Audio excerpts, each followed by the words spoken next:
Hey everyone, welcome back to our channel. In this video, I will show you how to download Alight Motion on PC. So let's get started. First things first, go to your browser and search for Download Alight Motion for PC. Select this link. First, you'll need an Android emulator. An emulator allows you to run Android apps on your PC. Click on this Download BlueStacks first.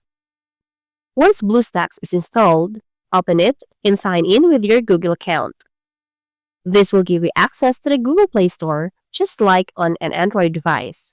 Now that you have access to the Google Play Store, you can download Alight Motion. Just search for Alight Motion in the Google Play Store. Click on the Alight Motion app and then click Install. Once the installation is complete, you can open Alight Motion and start using it on your PC. And that's it. You've successfully installed Alight Motion on your PC. I hope you found this video helpful. Please like and share and don't forget to subscribe for more videos.